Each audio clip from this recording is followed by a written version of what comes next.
There's something so satisfying about dirty cops getting it by the hands of Jigsaw.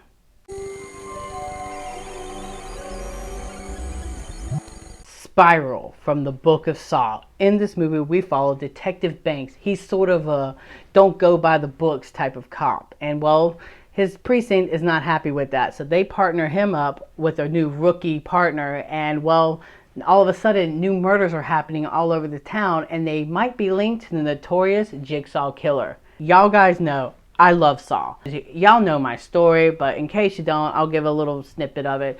I got into horror very late, in the year 2006. What was the biggest horror franchise at the time? Saw. So I immediately gravitated towards it. And now while my taste in horror has drastically changed since then, I will never deny the fun that I had going to the cinemas every Halloween to watch a new Saw film, to see if I could stomach the gore and all the adrenaline pumping. So I will always be excited. And this one just looked fantastic to me. It looked like it was pushing the Saw franchise in a different direction, doing something different. So I was so hyped to see it. I dug Spiral. I have some issues with it, but ultimately I had a good time, and I think the reason why this movie works so well for me is because it does push the Saw franchise in a different direction. When you get to the 9th entry in a franchise, you've got to look at your franchise and be like, are we fully fan service, or do we try to push this into a different direction?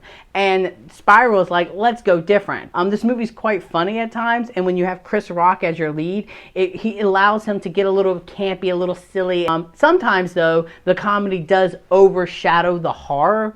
And at times I found myself laughing at the film, and I don't know necessarily if that was a moment I was supposed to be laughing at. Ultimately, I did like the progression of the plot, trying to uncover who this new Jigsaw killer is.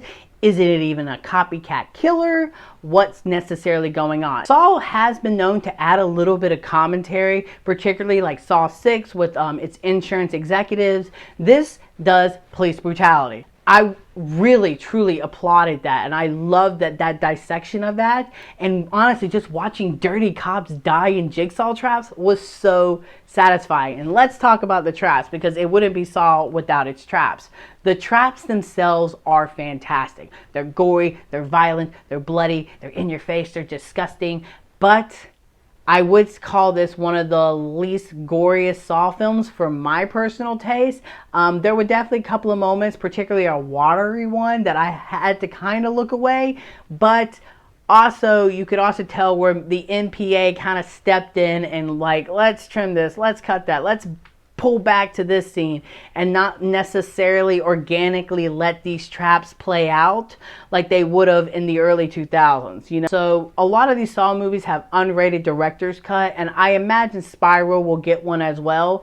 And I want to see that cut. I want to see these traps just completely play out, because a part of me believes there's some edited version of some fingers and stuff like that getting completely ripped off that didn't just immediately cut, and I want to see that. My biggest complaint with Jigsaw, the one that came prior to this, is I never felt like it progressed the plot anywhere.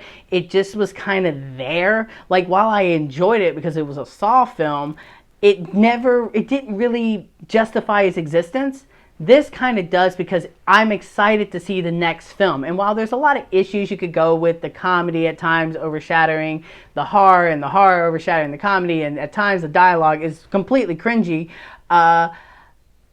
I did like the fact that this was something different. But I will admit, and I had this issue with Jigsaw, and I kind of still have this issue with this film, is, well, it's too polished. It's actually too well made visually, if that makes any sense. Like, the Saw movies look good because while you're watching, in a sense, like a gory, grotesque film that wants you to look away in horror, I like that it kind of had like an early 2000s like rock music video look to it.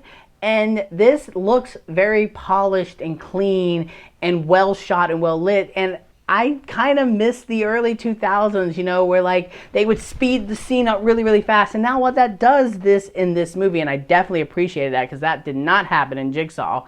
I wanted more of that personally, just because that is, to me, Saw. I love that ugly, grainy, like 2000s rock music look, and I wanted more of that. Overall, Spiral from the Book of Saw is a solid entry into the Saw franchise. It actually pushes it in a new direction that gets me excited for the sequel. It has some good shocking twists, some great commentary on police brutality, great traps. While the comedy and dialogue can get a bit cringy at times, overall, it's Saw, and I had a great time. As the score goes, I'm going to give Spiral a 3.5 out of 5. There you have it, you guys. That was my review for Spiral. I will always be excited for a new Saw film. I am going to go see this movie again just because I want more Saw in my life. So let me know in the comment section below what you think of Spiral when you get the chance to see this. And until next time, I'm the Slash Movier, and you guys have just been slashed.